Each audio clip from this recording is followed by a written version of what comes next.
नमस्कार, मैं हूं दिबांजलि मोइत्रा।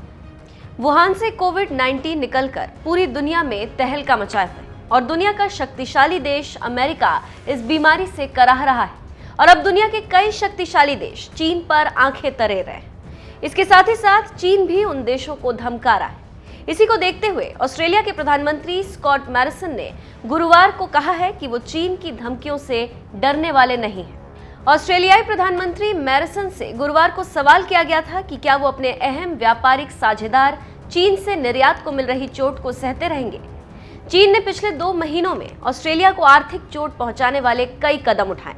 इस पर ऑस्ट्रेलियाई प्रधानमंत्री मॉरिसन ने रेडियो स्टेशन 2GB से बातचीत में कहा कि ऑस्ट्रेलिया खुले बाजार का समर्थन करता है, लेकिन चाहे धमकी कहीं से भी आए, हम इसके जवाब में कभी भी अपने मूल्यों का सौदा नहीं करेंगे।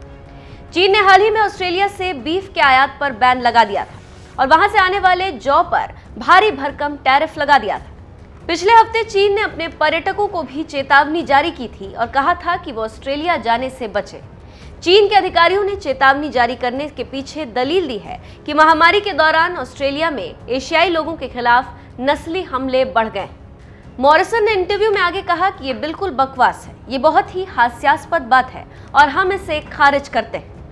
छात्रों और पर्यटकों को लेकर जारी की गई चेतावनी को लेकर ऑस्ट्रेलिया ने चीन के विदेश मंत्रालय और कैनबरा स्थित चीनी दूतावास से विरोध दर्ज कराया। ऑस्ट्रेलिया ने कहा है कि पर्यटकों और छात्रों के लिए उनका देश पूरी तरह सुरक्षित है। ऑस्ट्रेलिया दुनिया में सबसे बेहतरीन शिक्षा और पर्यटन के मौके उपलब्ध कराता है। चीनी नागरिकों का ऑस्ट्रेलिया को चुनना पूरी तरह से उनका फैसला रहा है। मुझे अपने देश की शिक्षा और पर्यटन क्षेत्र की उत्कृष्टता को लेकर पूरा भरोसा है। ऑस्ट्रेलिया की यूनिवर्सिटीज के संगठन द ग्रुप ऑफ 8 ने कहा कि अंतर्राष्ट्रीय शिक्षा को राजनीतिक प्यादे की तरह इस्तेमाल किया जा रहा है। ऑस्ट्रेलिया के चीनी राजदूत ने शुरुआत में ही चीनी छात्रों और पर्यटकों को लेकर धमकी दी थी। चीनी राजदूत ने कहा था कि अगर ऑस्ट्रेलिया का रुख दोस्ताना नहीं रहा तो फिर चीनी छात्र और पर्यटक ऑस्ट्रेलिया क्यों जाएंगे। चीन ऑस्ट्रेलिया का सबसे बड़ा व्यापारिक साझेदार है।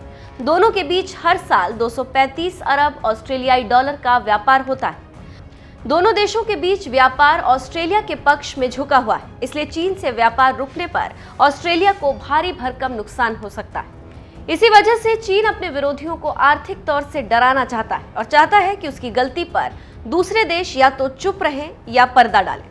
लेकिन कुछ देश हैं जो पर्दा डालना नहीं चाहते और उनमें से एक ऑस्ट्रेलिया है और यही वजह है कि अब ऑस्ट्रेलिया पूरी तरह से चीन के खिलाफ हो गया है। इसी का नतीजा है कि ऑस्ट्रेलिया चीन के खिलाफ किसी भी स्तर पर जाने को तैयार है।